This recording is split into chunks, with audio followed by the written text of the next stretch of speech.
हर हर महादेव दोस्तों, आज हम सुनेंगे बेताल पच्चीसी की एक और कहानी जिसका नाम है दीवान की मृत्यु क्यों। किसी जमाने में अंग देश में यशकेतु नाम का एक राजा राज करता था। उसके यहाँ दीर्घदर्शी नाम का एक बड़ा ही चतुर दीवान था। राजा बड़ा विलासी था। राज्य का सारा बोझ दीवान पर डालकर स्वयं भोग विलास में पड़ गया। दीवान बहुत दुखी हुआ।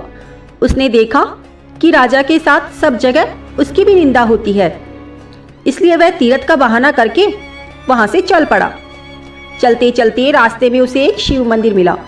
उसी समय निशिदत नाम का एक सौदागर वहां आया और दीवान की पूछने पर उसने बताया कि सुवर्णद्वीप में व्यापार करने जा रहा है। दीवान भी उसके साथ हो लिया। दोनों जहाज पर चढ़कर सुवर्णद्वीप पहुंचे। वहां व्यापार करके धन कमाकर लौटे। रास्ते में समुद्र में दीवान को एक कल्पवृक्ष दिखाई दिया। उसकी मोटी मोटी शाखाओं पर रत्नों से जुड़ा हुआ एक पलंग बिछा था। उस पर एक रूपवती कन्या बैठी वीणा बजा रही थी। थोड़ी देर बाद वह गायब हो गई। पेड़ भी नहीं रहा। दीवान बड़ा चकित हुआ। दीवान अपने नगर लौट आया और लौटकर सारा हाल कह सुनाया। इस बीच इतने दिनों तक राज्य को चलाकर राजा सुधर गया था और उसने विलासिता भी छोड़ दी थी। दीवान की कहानी सुनकर राजा उस सुंदरी को पाने के लिए बेचैन हो उठा। राज्य का सारा काम दीवान पर सौंपकर तपस्वी का भेष बनाकर वहीं पहुंच गया। पहुंचने पर उसे वही कल्पवृक्ष और वीणा बजाती हुई कन्या दिखाई दी। उसने राजा से पूछा, तुम कौन हो? राजा ने उसे अपना परिचय दे दिया। फिर कन्या बोली, मैं राजा मृगांक सेन की कन्या हूँ।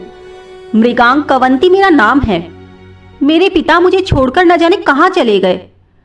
राजा ने उसके साथ विवाह कर लिया, पर कन्या ने यह शर्त रखी कि वह हर महीने की शुक्ल पक्ष और कृष्ण पक्ष की चतुर्दशी और अष्टमी को कहीं जाया करेगी और राजा उससे रोका नहीं करेगा। राजा ने यह शर्त मान ली। इसके बाद कृष्ण पक्ष की चतुर्दशी आई तो राजा से पूछकर मृगांक कवंती वहां से चली गई। राजा भी चुपचाप उसके पीछे पीछे चल दिया। अचानक राजा ने देखा कि एक बड़ा सा राक्षस निकला और उसने मृगांक कवंती को निगल लिया। राजा को बड़ा गुस्सा आया। उसने राक्षस का सिर काट डाला। मृगांक कवंती उसके पेट से जीवित निकल आई।